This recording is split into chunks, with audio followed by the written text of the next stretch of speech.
Hello বন্ধুরা, আমি মায়েদের বাড়িতে এসেছি। আমার কিন্তু খুব শরীর খারাপ, জ্বর। তো সেই জন্য মায়েদের বাড়িতে এসেছিলাম। আর মায়েদের বাড়িতে এসে ভাবলাম তোমাদেরকে একটু মায়েদের বাড়িটা দেখাই। এইটা অ্যাকচুয়ালি আমার দিদার বাড়ি। এইটা মানে এইখান থেকে পুরোটা, সেমাথা থেকে এই পর্যন্ত পুরোটাই আমার দিদাদের বাড়ি। আর ওই যে ওইদিকে আমার মাসি গোবর দিচ্ছে। আমার দিদাদের গোবর মানে গরু আছে, আর গোবর দিচ্ছে। আর আমি মায়েদের বাড়ি এসেছি। আমরা কিন্তু মামার বাড়িতেই থাকি।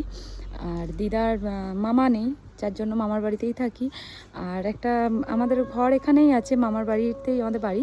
তো চলো আমাদের ঘরটা তোমাদেরকে দেখাই। আমার দিদাদের বাড়িতে এখন আপাতত কেউ নেই, আমার মাসিই আছে।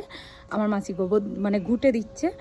আর চলো আমাদের ঘরটা তোমাদেরকে দেখাই, আমার মায়েদের ঘরটা। আমার মায়েদের বাড়িতে দেখো, এটা হচ্ছে আমাদের মায়েদের বাড়ির সামনেটা, মানে ঘরে ঢুকার পজিশানটা। আমার মায়েদের বাড়ি যে খুব বড় ঠিক তা না, আমার মায়েরাও মধ্যবিত্ত মানুষ। তো যেটুকু মানে এই ঘরটা আমার দাদাই করেছে, যতদিন দাদা কাজ করেছে। তারপর দাদা এই বাড়িটা করেছে। দেখো এইখানে হচ্ছে, দাঁড়াও তোমাদের দেখাচ্ছি ভালো করে। এইটা হচ্ছে আমাদের আর কি ফ্রিজ। এটা আমাদের ফ্রিজ নতুন নেওয়া হয়েছে। আর এটা মায়ের পছন্দতেই নেওয়া হয়েছে, আমার ঠিক কালারটা পছন্দ না, আমার মায়েদের পছন্দতেই নেওয়া হয়েছে। এটা আমাদের টেবিল, আমার মায়েদের খাবার টেবিল। কেউ খায় না, তবুও শখ করে মায়া নিয়েছে, মানে গরিব মানুষ আর কি, যেরকম পেরেছে সেরকম নিয়েছে।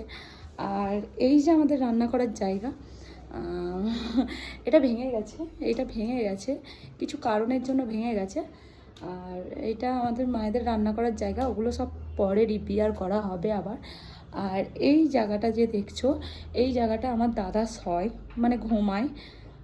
এইখানে আমার দাদা থাকে। এটা একটা আমাদের হল দালান, মানে পুরো কমপ্লিট এখনও হয়নি বাড়িটা। আমার দাদা অনেক কষ্ট করে ঘরটা করেছে, পুরো কমপ্লিট হয়নি। এটা আমাদের কারেন্টের জায়গা, কারেন্টের জায়গাটাও এখনও কমপ্লিট হয়নি, সব কিছু হবে। এগুলো আমাদের জানলা।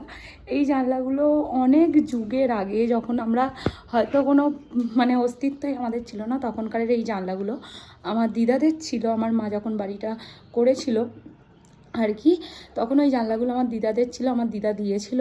তো ওইখানে লাগানো হয়েছিল ওই জানলাটা। তো এখন ভেঙে গেছে, তবুও কিছু কিছু আছে। তো এইটা আমাদের পুরোটা হল, একটা দালান। হ্যাঁ, ওইটা আমাদের সিঁড়ি ঘর। ওপরের সিঁড়িটায় উঠি আমরা ছাদে ওঠার জন্য।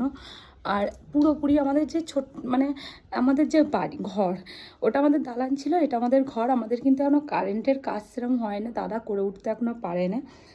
পুরোটা দাদাই করেছে। আমাদের এই একটা ঘরই ছিল, অনেক কষ্ট হয়ে দিন গেছে একটা সময়। তো এইটা আমাদের জানলাটা, এই জানলাটাও সেম আমার দিদা দিয়েছিল। তো জানলাগুলো যেহেতু অনেক পুরনো, ভেঙে গেছে, সেটা তোমরা দেখতেই পাচ্ছ, পুরো জানলাটাই ভেঙে গেছে। আর রইল বাকি এটা হচ্ছে যখন ফার্স্ট আমার মা যখন ঘরে ঢোকে আর কি, তখন ওই কাঠ বেড়া মানে বাঁশ বেখারি আর কি, তো বাঁশ বেখারি দিয়ে এই একটা জানলা আর এই একটা জানলা করা হয়েছিল। তো দুটো জানলা আমাদের এখনও আছে, দুটো না একটা আছে এখন। এই বাঁশ বেখারির জানলা যখন আমাদের ঘরটা হবে ঠিক, তখন ওই বাঁশ বেখারির জানলাটা ঠিক করা হবে।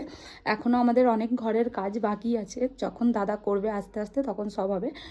আর এইটা আমাদের যে মানে যে ঘুমাই আমরা, যে ঘুমানোর জায়গা, এই যে এই তক্তপোষটায় আমরা সবাই শুই। সবাই বলতে আমরাই আর কি, আমার মা, আমি, আমার দাদা বাইরে শোয়, আর বাবা। আর আমাদের এইটা হচ্ছে আলমারিটা ভেঙে গেছে কিছু কারণের জন্য।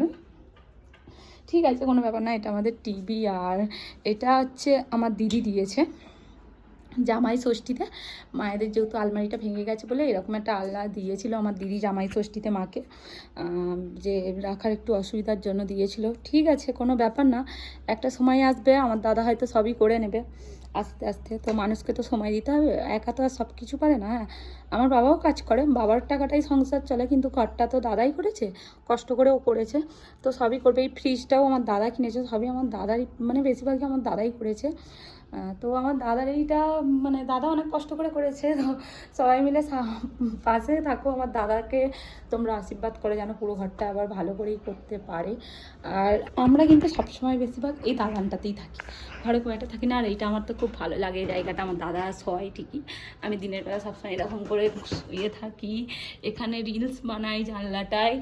জানলাটা ভাঙা হতে পারে, দেখো ভাঙা ঘরেও কিছু বলে আলো আসে ভাঙা ঘরে, তো আমাদের সেরকম অবস্থা, ভাঙা ঘরে প্রচুর আলো এসছে, জানলাটা ভাঙা কিন্তু খুব আলো আসছে। ভাঙা হতে পারে, কিন্তু আমি মনে করি ভাঙা ঘরেই বেশি ভালো, মানে শান্তি একটা জায়গা যেটা বলে ভাঙা ঘরেই।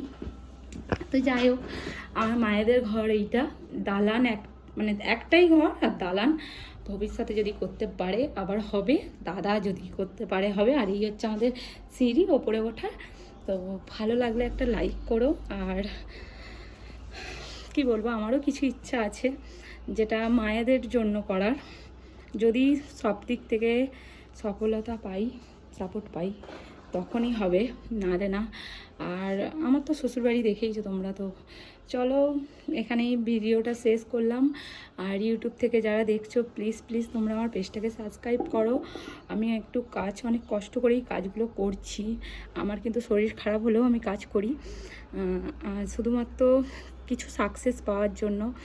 আর আমার কিন্তু ইউটিউব চ্যানেল একটা ছিল যেখানে আমি অনেকটা সাকসেস হয়ে গেছিলাম, কিন্তু দুর্ভাগ্যবশত আমার ফোনটা খারাপ হয়ে যায়।